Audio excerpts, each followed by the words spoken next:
ललिता ने अखबार में एक नर्स की वैकेंसी का विज्ञापन देखा तो उसने तुरंत फ़ोन नंबर और क्लिनिक का पता नोट कर लिया। फ़ोन लगाने पर उसे इंटरव्यू के लिए शाम को बुलाया गया। डॉक्टर का क्लिनिक उसके घर से करीब 10 मिनट की दूरी पर था, लेकिन ट्रैफिक और भीड़ को ध्यान में रखते हुए वह अपने सभी ज़रूरी डॉक्यूमेंट्स के साथ 5 मिनट पहले ही डॉक्टर आयुष वर्मा के क्लिनिक पहुंच गई। वहां उसके सारे डॉक्यूमेंट चेक करने के बाद डॉक्टर के फ़ोन आने तक इंतज़ार करने को कहा गया। जैसे ही उसका नंबर आया, वह डॉक्टर के कैबिन में गई और अपने आप को संयत करके डॉक्टर के पूछे हर सवाल का जवाब दृढ़तापूर्वक दिया। डॉक्टर वर्मा ने उसे उसी समय सिलेक्टेड कहकर बाकी फॉर्मेलिटीज़ नंबर 3 पर जाकर पूरी करने को कहा। दिखने में आकर्षक, छरहरे बदन वाली, व्यवहार कुशल ललिता अपने नर्सिंग कार्य में पूर्ण दक्ष थी। वह बहुत खुश थी कि डॉक्टर आयुष के साथ काम करने का उसका सपना पूरा हो रहा था।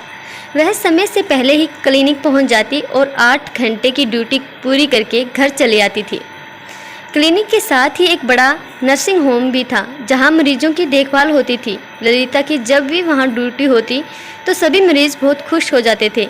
एक दिन नाइट ड्यूटी वाली नर्स छुट्टी पर थी, तब ललिता को उसकी जगह पर नाइट ड्यूटी करनी पड़ी। डॉक्टर साहब एक ऑपरेशन करके बहुत थके हुए थे। तब ललिता ने उन्हें कॉफ़ी बनाकर दी और उनसे 2-4 बातें करके उनकी थकान दूर करने का प्रयास किया। आकर्षक व्यक्तित्व वाले डॉक्टर आयुष वर्मा ने उस रात पहली बार ललिता को ध्यान से देखा था और अपना दिल दे बैठे थे। अब ऑपरेशन थिएटर में ललिता भी डॉक्टर वर्मा को सहयोग देने लगी।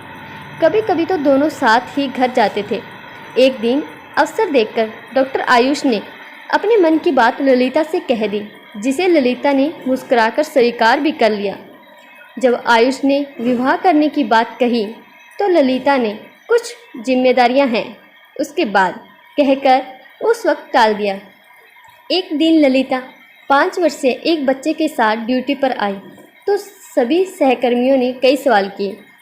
उसने बताया कि उसके परिचित का बेटा है, चेकअप कराने लाई है। डॉक्टर आयुष ने उस बच्चे, जिसका नाम आर्यन था, चेकअप करने के बाद ललिता को बताया कि 2 सालों से आर्यन के हृदय में एक छेद है जो अब धीरे धीरे बड़ा हो रहा है, तुरंत ऑपरेशन करना होगा। सुनकर ललिता चिंतित हो गई। बोली कि आर्यन के पिता नहीं हैं और इसकी माँ इतनी कम समय में तो आपकी फ़ीस की व्यवस्था भी नहीं कर सकती। अब तो इसकी मृत्यु नहीं, फीस की कोई बात नहीं है। ललिता की बात पूरी होने से पहले ही डॉक्टर आयुष बोल पड़े। उन्होंने ललिता को प्रिस्क्रिप्शन देते हुए कहा कि तुम आज ही इसे एक स्पेशल वार्ड में एडमिट करा दो और सारी दवाएं लेकर ओटी में आ जाओ। तब तक मैं आर्यन के बाकी टेस्ट भी करा देता हूँ। आर्यन का ऑपरेशन कामयाब रहा। ललिता ने पूरे नर्सिंग होम में मिठाई बांटी। 6-7 दिनों के बाद वह आर्यन को लेकर घर चली गई। 2 दिन बाद वह ड्यूटी पर आई, लेकिन उसने नर्स का सफ़ेद यूनिफॉर्म नहीं पहना और सीधे डॉक्टर आयुष के कैबिन में चली गई। डॉक्टर आयुष ने सोचा कि शायद ललिता अब विवाह की बात करने आई है, लेकिन ललिता ने अपना इस्तीफ़ा आयुष को थमाते हुए कहा, गुड बाय मिस्टर आयुष। कल तक जो उसे प्यार से आयुष पुकारती थी, उसके मुंह से मिस्टर आयुष सुनकर वह आश्चर्यचकित रह गई। ललिता एक व्यंग्य भरी मुस्कान देती हुई बोली, मिस्टर आयुष, आपकी क्लिनिक में नौकरी करने और आपसे प्यार करने के पीछे मेरा एक मकसद था। आर्यन मेरा बेटा है। जब वह 3 वर्ष का था तभी एक दुर्घटना में उसके पिता गुजर गए। मैं नर्सिंग का जॉब कर रही थी। एक दिन अचानक आर्यन बेहोश हो गया। तब मुझे उसके हृदय में छेद होने का पता चला। उसका महंगा इलाज कराना मेरे लिए संभव नहीं था और तब मैंने आपकी क्लिनिक का विज्ञापन देखा। आपके बारे में विस्तृत जानकारी हासिल करने के बाद मैंने आपसे ही अपने बेटे का इलाज कराने का सोचा। काम मुफ्त में हो, इसके लिए मुझे आपके साथ प्यार का नाटक करना बहुत ज़रूरी था। ललिता की बात सुनकर डॉक्टर आयुष के पैरों तले ज़मीन निकल गई। वह गुस्से से चिल्लाई, तुमने अपना मतलब निकालने के लिए मेरा इस्तेमाल किया? छी, तुम कितनी स्वार्थी हो। मेरी भावनाओं के साथ खिलवाड़ करते हुए तुम्हें शर्म नहीं आई? तुम तो औरत के नाम पर तुम एक कलंक हो।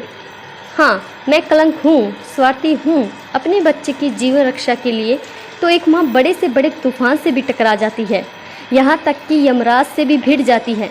मैंने भी अपने बेटे के जीवन दान के लिए आपको एक मोहरा बनाया आपसे अपना मतलब साधा है तो क्या गलत किया। मेरा काम अब पूरा हो गया है, अब मुझे न आपकी ज़रूरत है और न ही आपकी नौकरी की। कहकर उसने अपना पर्स कंधे पर डाला और कैबिन का दरवाज़ा खोलकर अकड़ती हुई बाहर निकल गई। पूरा स्टाफ उसे जाते हुए देखता रहा। आशा करती हूँ आपको ये कहानी ज़रूर अच्छी लगी हो। ऐसी कहानियाँ रोज़ सुनने के लिए प्लीज़ इस चैनल को सब्सक्राइब जरूर कीजिएगा। कहानी अच्छी लगे तो लाइक करें, कमेंट करें। धन्यवाद।